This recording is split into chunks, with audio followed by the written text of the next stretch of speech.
It's only 80 miles to, in theory, to our destination, but let's just fill up here anyway.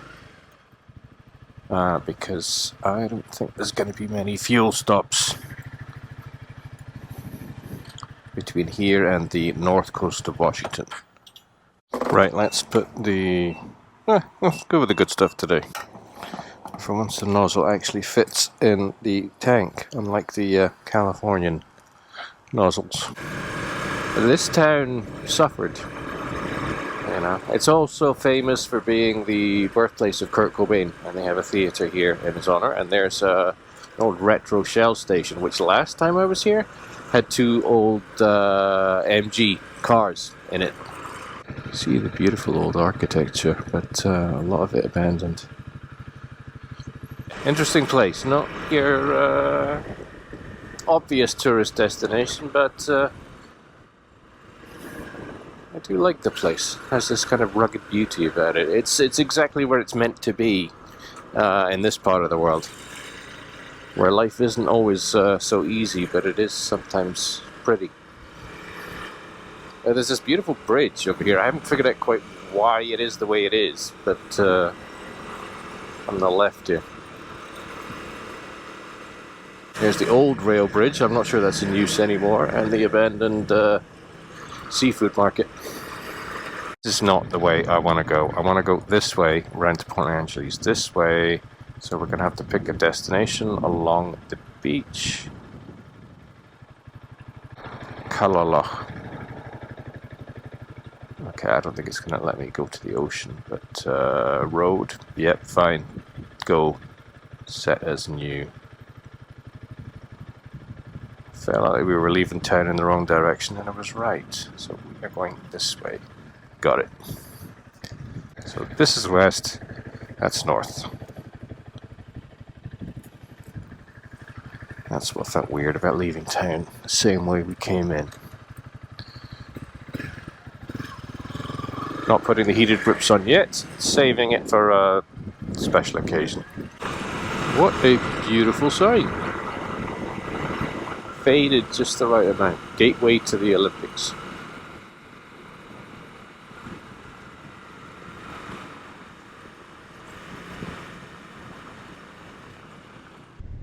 The plan, as ever, is to head north through Washington to the north coast, sticking to the west side of Mount Olympus because I think it'll be a little prettier. Free Wi-Fi, vacancies. Spelled wrong. That was last night's motel. Pretty good. A lot of pedestrian crossings around here, which on the main road I think the cars don't really pay attention to, or at least you can't expect 3 lanes to stop for you, so you really just wait and then cross when it's clear. That seems to be the way of things. Right, I've seen 3 garage sales in the last 6 blocks, which makes me think it's Sunday.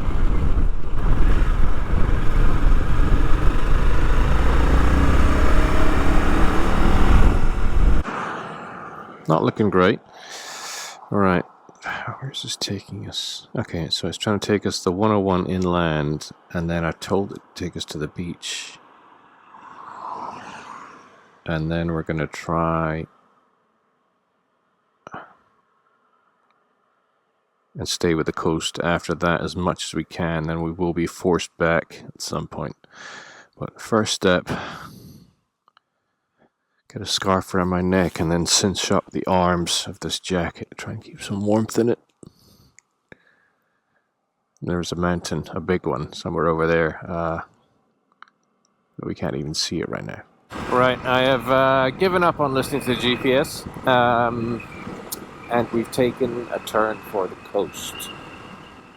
We shall see where it gets us. It just said Pacific Beach, so I'm not sure there's a solid route all the way up this coast. We may have to cut inland again, but let's go see it.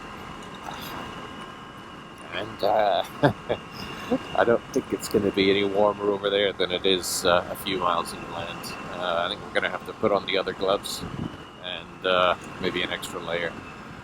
Oh, they're all here because they're in church. And, okay, I'll be quiet. Just going to stop here and get an extra layer on. I'm sure they shouldn't mind too much. Hump tulips. Ocean beaches. Right, let's get another layer on. It's getting cold. Today's really the first day, and it'll happen again, where the route's really determined by the weather or other external factors. Blue sky, a little sunshine ahead. Things are looking up. It feels a lot like Scotland around here. If you don't like the weather, wait 5 minutes.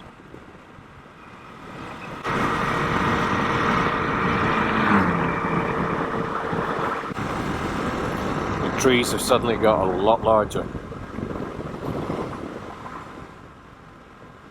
It's definitely rougher out here than coastal Oregon. We're only seeing basically work trucks. Not too many tourists. Definitely a different environment than Oregon. And a lot colder. Obviously I've put all the rain gear on so the sun's come out, but don't think we're quite through it yet.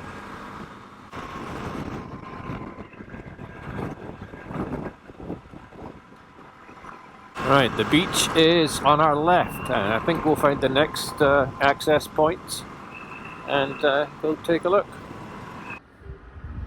Now, I was expecting something good from this beach, but I was astounded by the beauty of it. You'll see what I mean. Oh, and I've got no idea why the tree's that shape.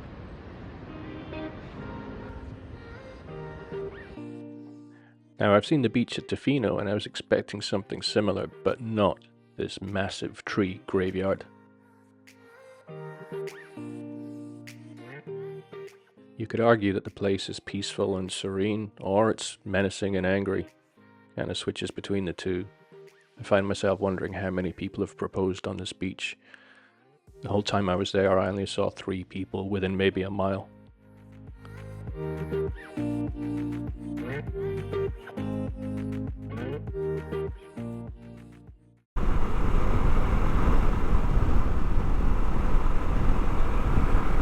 Right, apparently there's a big cedar tree. I've just turned around. There's a big cedar tree down a path somewhere here.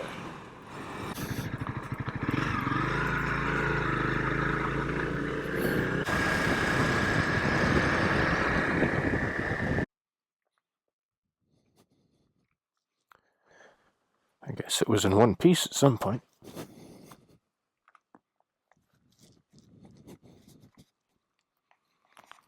Please tell me that's not what's bracing it up. Wow. Looks like the rain started again. Let's see if his wipers are on. Damn it, his wipers are on. Alright. Well, nothing else to do. I'd like to think I've become a bit more organized on this trip, and I picked up a bunch of cheap dry bags from Walmart to separate the electronics from the rain gear and everything else. Just stopped at the outfitters here at Forks, and I think I'm trying to figure out what extra stuff I need. I need one more extra layer for the chest, and some kind of better outer trousers than these skinny waterproofs. But number one, stuff up here is way overpriced. Number two is thinking about where to pack stuff. Yeah, no, I've already been rearranging my stuff over and over again. We have 55 miles to Port Angeles, something like that. Forks is a decent little town. 360 is still not sparking up properly. It takes 3 or 4 hits of the button to get it to work. When I picked up the extra gas for the 2 little bottles that are with me, I might actually try a little experiment and figure out. I won't run the tank dry completely, but like what I can get out of one tank. but I reckon it's about 240. I stay on the 101 going east instead of the more northerly roads just to avoid the rain. We pretty much come across the beautiful Lake Crescent.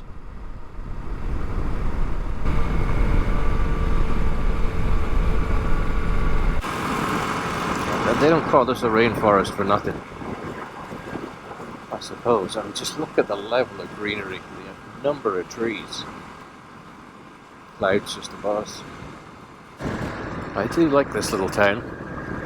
I seem to remember they have a great mural of the old sort of ferry boat, and they also have a great dive bar. We have our room already sorted out. I still have to punch that in, but let's just let's go down to the ocean. Let's fuel up now so that we don't have to do it tomorrow morning. Where we end up tomorrow, the gas is definitely going to be more expensive. Now, we took the inland route to get here just because there was rain on the coastal route. There are a couple of little towns on the coastal route, but when you look at... and a lot of them have the construction like this green building to the left. But those buildings on that northern coast, you can tell that they take a battering from the weather, from storms. Some of those towns can look a little run down, whereas here, in a bigger town, it's pretty well maintained. Across the street here, I think that's me.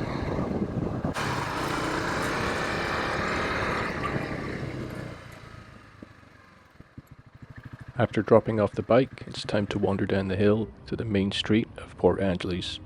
It's a city of about 20,000 people on the north coast of the Olympic Peninsula. This is the mural of the amazing-looking MV Kalakala, which operated on the Puget Sound between 1935 and 1967.